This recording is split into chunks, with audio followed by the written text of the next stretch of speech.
Sarah Shord is a woman who was held as a political hostage in Iran, and she's going to discuss what it's like to be in solitary confinement on HuffPost Live. Talk to me about how being in solitary affected you. Yeah, well, I was in solitary confinement for 410 days when I was held as a political hostage in Iran. And in the beginning, it reduces you to an almost animal-like state. I spent all my day pacing my cell, punching the air, just full of rage, and then I would fall into deep depressions. I would crouch by the slot in my door, just trying to hear a sound like a cough or a footstep to remind me that I was still in the land of the living. And there were times that I completely lost my sanity and screamed and beat at the walls of my cell. Wow, that's amazing to me. Did you have any sense of how your experience would have been different had you been in general population? Well, no, I can't imagine that. But I can say that even after, well, studies show that after 2 or 3 days, your brain waves start to shift towards stupor or delirium. There's no stimulation. Eventually, I got books, and I was ecstatic to have books, but I would spend some days reading the same paragraph over and over again, not being able to understand anything and just hurling it at the wall in frustration. So eventually other prisoners reached out to me. We developed clandestine ways of writing letters, which all prisoners find ways around the rules. All prisoners will find ways to make human contact. And that's shown in this incredible, horrifying documentary, the kite flying, the ways that prisoners pass notes under the doors. We did similar things. And those notes were my lifeline. Any contact with another human being would give me new things to think about. It would fill me with hope and joy. We have a comment coming in from Xavier Santana. He says, I see no problem with this being torture. And having a guest that experiences to a rogue foreign nation adds nothing to the discussion.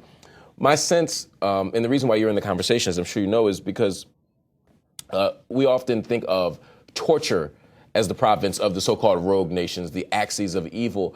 One of the things that these so-called rogue nations use as a form of torture is this very practice. Is it hard to work solitary confinement into a conversation about torture?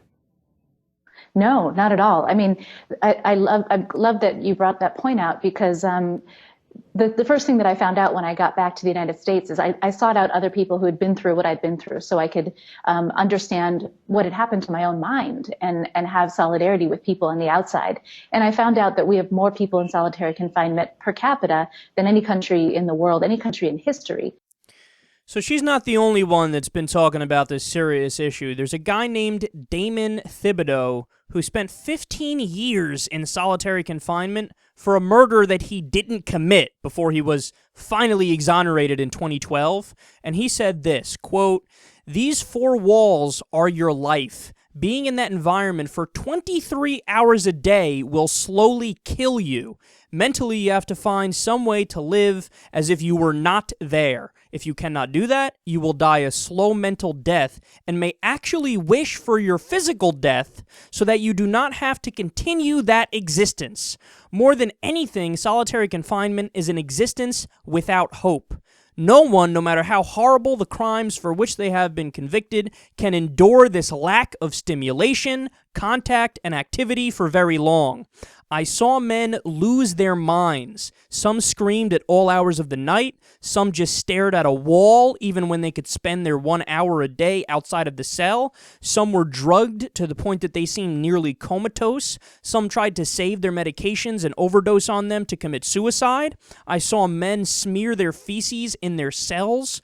For 15 years, I watched the state slowly execute many of my fellow inmates before it could legally put the needle into their arms. It's torture, pure and simple, no matter what else we want to call it." Now, what they're saying, keep in mind, is not just anecdotal, because a University of Michigan neuroscientist says that even just a few days of solitary confinement can dramatically alter your physical brain shape. And you have less impulse control when you get out in the real world. You're paranoid all the time, and it's just one of those things where the human body is not made to be in that situation. Now, understand something.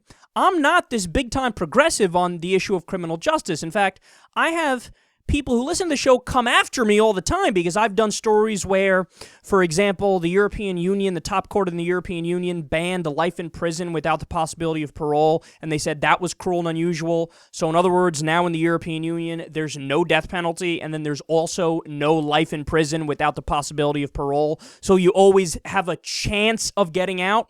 And I said, look, I don't agree with that. I think that's too liberal. I think that there are some crimes where, yes, you should be locked up forever and not even have the option down the road of maybe they can get out, because your crime was so gruesome and so grotesque that even if I think you're showing signs of improving, I'm not going to take the risk to law-abiding citizens to put your ass out there when you slaughtered 17 kids or whatever the case may have been, right? Well, people came after me and said, oh, conservative, and oh, he's not open-minded enough, and this and that, right? And my response is, look, on the issue of criminal justice, I'm a moderate. I think in some cases you should do nothing but rehabilitation. In some cases you should do a mix of rehabilitation and punishment. And yes, in some cases, granted rare cases, you should do nothing but punishment, right? But there's a difference between punishment and torture. And according to the science and according to the anecdotal evidence, what we see here very clearly is that solitary confinement is torture. Human beings cannot stand that kind of an environment and cannot live in that kind of a situation. So what would I do if I was in charge? Well, look, if you're the president of the United States, you have control over all of the federal agencies, you have control of all the federal prisons. I would sign an executive order tomorrow that bans the practice of solitary confinement. I wouldn't allow it, because the last thing I want to do is make the American people and make us barbarians to try to combat barbarism. We're going to say, oh, being a savage and being this terrible criminal is so wrong and so bad that we're going to be criminals and savages to show you how wrong it is. No, there's a massive contradiction there. There's a massive paradox there. We need to be better than that, okay? And again, I'm not saying let's be super liberal on every single criminal justice issue, man. But what I am saying is there are certain things where we cross a line and we go too far. And it's not punishment, it's actually torture, which is further than punishment and shouldn't be allowed.